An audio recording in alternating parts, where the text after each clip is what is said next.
The facts of People v. Knoller cry out for the most serious of responses by the criminal law. It's a horrifying case. The facts are awful. We have a young woman, Diane Whipple, who was mauled to death by two Presa Canaria dogs who lived on the same floor of her apartment building.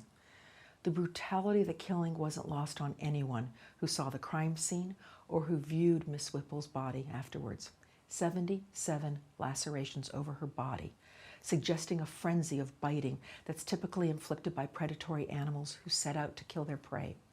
Her clothes had been ripped off of her, and she had lost nearly 1/3 of her blood.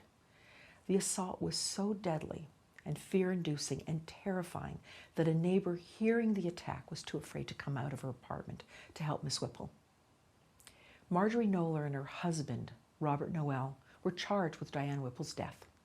Miss Knoller was charged with murder, and her husband, Robert Noel, was charged with involuntary manslaughter. Kind of odd.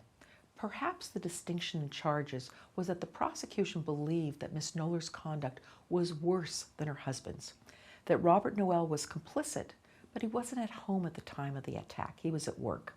Therefore, the onus of responsibility should rest on the person who was at home, who had control over the dogs when the incident occurred. There is an interesting side note about this case. Until this case, dog bites that caused death, certainly in California at the time, were charged at the most with involuntary manslaughter under a theory of gross negligence. Now, we're not talking about somebody who says sick to a dog in order to attack somebody. We're talking about a dog bite that was not intended to produce death. And in fact, when the prosecutor went to the grand jury to seek an indictment in this case, the prosecutor sought an indictment for manslaughter. That was the prevailing rule in criminalizing this kind of death. It was the grand jury that pushed our prosecutor to indict for murder too. The grand jury was so outraged by the horrific facts, and interestingly, even more outraged by the behavior of the defendant, Marjorie Knoller. And there was more. As we're going to come to see later, the grand jury was outraged by Marjorie Knoller herself when she appeared before the grand jury. Her affect was cold. She didn't demonstrate any remorse or empathy following the incident. The grand jury said, "You charge with murder too." The case made its way to the California Supreme Court because of the confusion in law in California on implied malice for depraved heart murder. What should be the standard to prove this type of malice for murder too? The court had to wrestle with it. Should it be that average people and the defendant appreciate that the conduct has a high probability of death?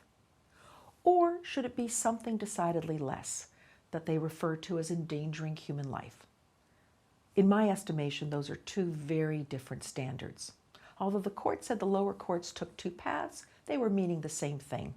I'm not so sure that's true. Let's suppose the standard had been high probability of death. Could we really say that there was a high probability of death that afternoon as Miss Knoller took the dogs up to the roof of the apartment building so they could go to the bathroom? Could we really say beyond reasonable doubt that there was a high probability that someone would die connected to that activity? I don't think so. I think Miss Knoller probably would have won if that were the standard. So in this case, as part of the law, the court acknowledged the two tracks of the lower court opinions, but it concluded the test wasn't really whether there was a high probability of death associated with the activity, but rather whether average people, element number 1, and Marjorie Knoller, element number 3 herself, knew that the conduct endangers human life in general.